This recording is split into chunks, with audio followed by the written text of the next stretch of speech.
The sun had barely crested the horizon when I heard the sharp rap of knuckles against my front door. It was a Saturday morning in mid-May, the kind of day where the air smelled of freshly cut grass and the promise of a lazy weekend stretched out ahead. I'd been sipping coffee in my kitchen, savoring the quiet of Crestwood Heights, a tidy little suburban enclave where the lawns were pristine, the mailboxes matched, and the homeowners association ruled with an iron fist. That fist, as I was about to discover, belonged to Marjorie Henshaw, the HOA president who'd turned our peaceful neighborhood into her personal fiefdom. I'd lived in Crestwood Heights for 7 years, a single-story ranch house with a modest garden I tended on weekends. It was the kind of place where people waved from their porches and kids rode bikes in looping circles until dusk. But beneath the surface charm lurked Marjorie, a woman in her late 50s with a silver-streaked pixie cut that looked like it had been sculpted rather than styled, and a penchant for wielding her authority like a sledgehammer. She drove a gleaming black Audi Q5, prowling the streets with a clipboard perpetually tucked under her arm, her eagle eyes scanning for infractions. A shrub trimmed an inch too short, a holiday wreath left up past January 15th, a car parked 2 degrees off-center in a driveway.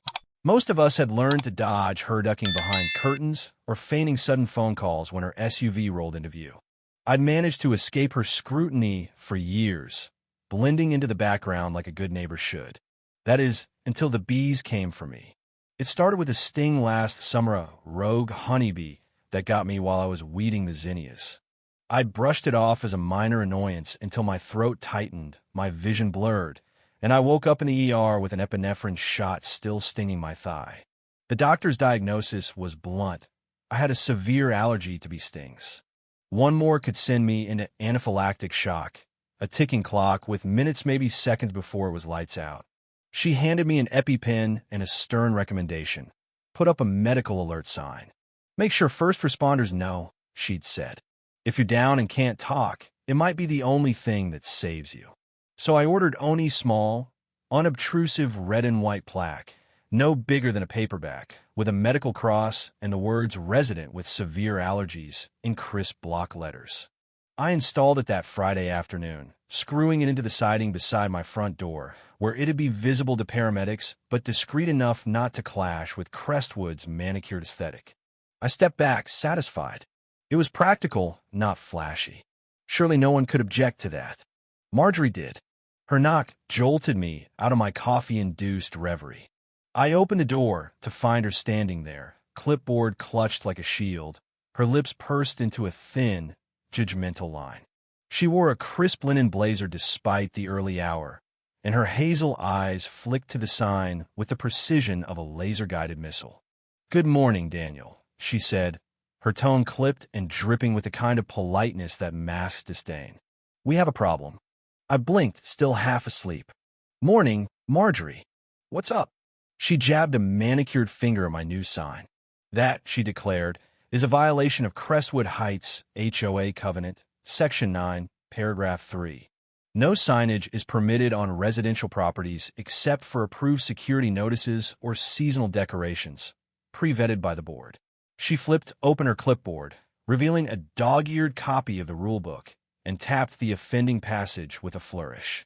I took a slow breath, willing myself to stay calm.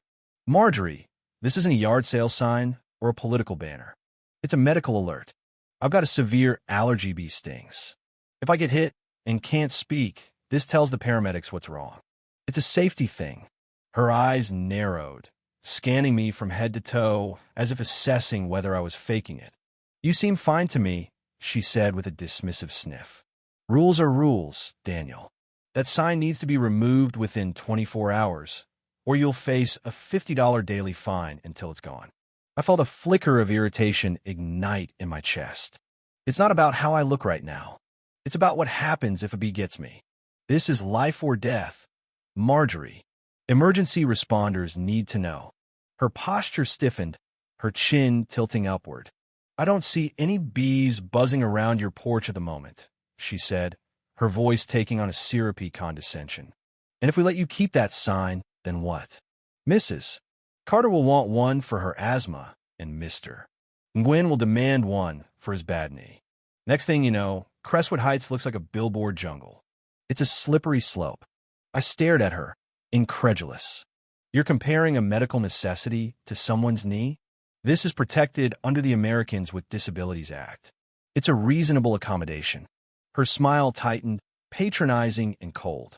The HOA guidelines take precedence for community aesthetics. You signed a covenant when you bought this house. Remove the sign by tomorrow with a fine start. Enjoy your day. She turned on her heel, her loafers clicking against the walkway as she strode back to her Audi, leaving me dumbfounded in my doorway. I didn't take the sign down. Instead, I spent the rest of Saturday digging into the law. A few hours on Google and a call to a friend who'd gone to law school confirmed what I'd suspected. Marjorie was dead wrong. The ADA and the Fair Housing Act explicitly protected medical alert signs as reasonable accommodations. HOAs couldn't override federal law, no matter how much Marjorie loved her rulebook.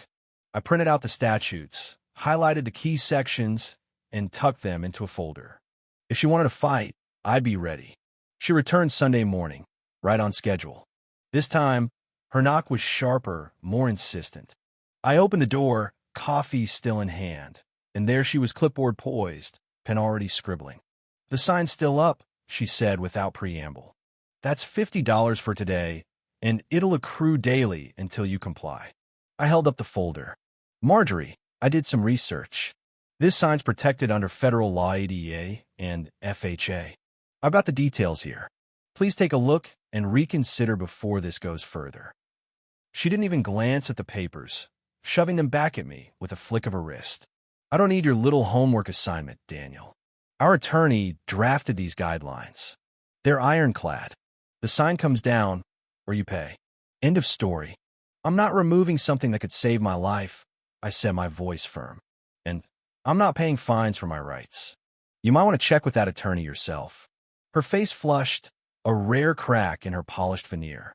"This is Crestwood Heights, not some free-for-all hippie commune. If you can't follow the rules, maybe you should find a neighborhood more suited to your needs." The way she spat "needs" made it sound like I'd asked to park a rusted RV in my driveway. "I'm not moving," I shot back. "And the sign stays.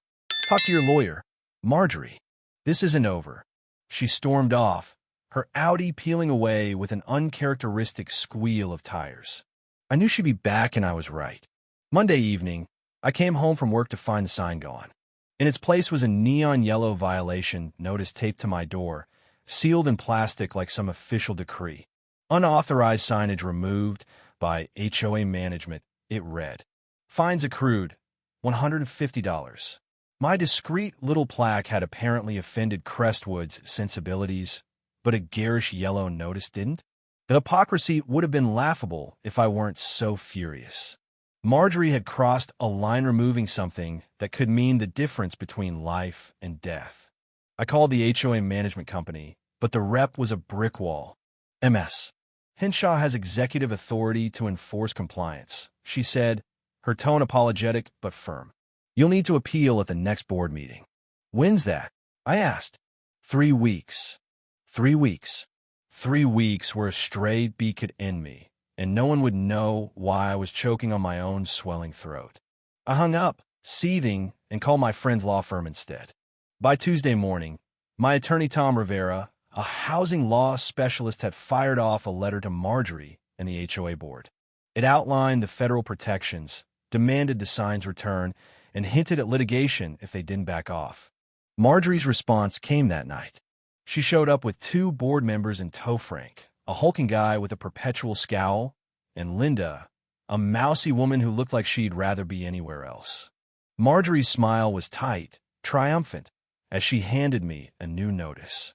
"Since you've escalated this with legal threats," she said, "the board has voted to increase your fine to $200 daily, retroactive to the first violation. You now owe $750. Pay up, or we'll escalate further." Frank chimed in, avoiding my gaze. "We've also placed a lien on your property until this is resolved." I kept my voice steady, though my pulse pounded. "Where's my sign?" "Disposed of," Marjorie said with a wave. "Unauthorized material. You can apply for a variance at the meeting if you're lucky." I smiled, a small cold thing. Good to know. You might want to check your mail. Marjorie. My attorney's letter should have arrived today. Her smirk faltered, but she recovered fast. We'll see who's laughing when your house is auctioned off for noncompliance. They left, and I went straight to my laptop to order a replacement sign. Here's the thing Marjorie didn't know. I'd installed a doorbell camera after our first run-in.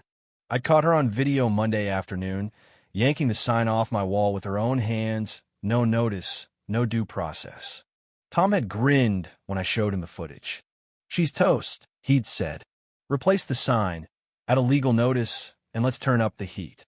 The new sign went up Wednesday, a twin of the first, plus a smaller plaque beneath it, protected under ADA/FHA.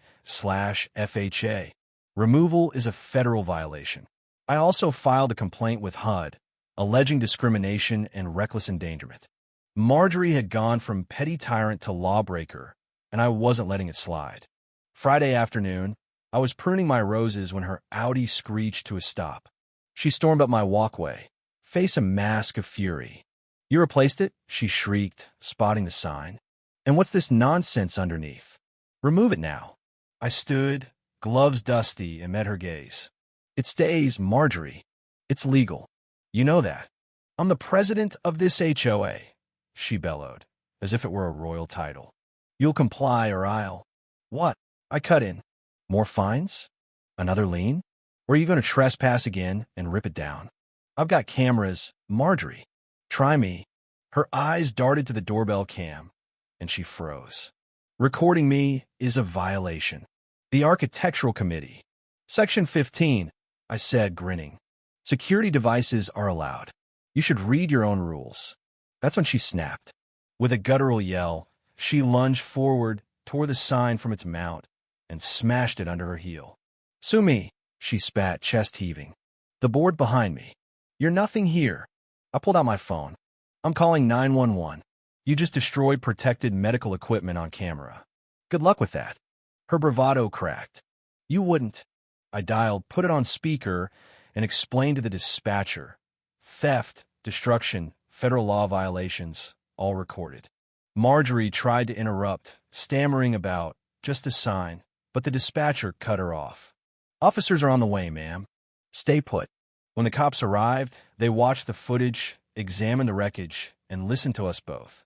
Marjorie's excuses HOA authority, community, standards crumpled under the weight of the law.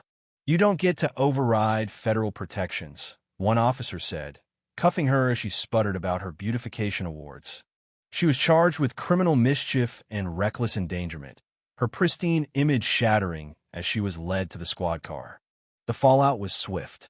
The next day, the HOA vice president called, groveling. An emergency meeting had ousted Marjorie, rescinded my fines, and promised reforms. 2 weeks later, in court, she got a $5,000 fine, legal fees, and 200 hours of community service plus a misdemeanor record that tanked her real estate career. As the gavel fell, she sobbed, mascara streaked, mourning her lost listings. I walked out, signed back up, and breathed easier knowing the bees and Marjorie had lost their sting. If you were the one in this story, how would you react? Would you stand up and fight back, or accept the unreasonable pressure and control from the HOA? Share your thoughts in the comments below. And don't forget to subscribe, like, and share this VY Deo with more people. Your small action gives us the motivation to keep bringing you more intense and engaging stories. Thanks for watching, and we'll see you in the next VY Deo.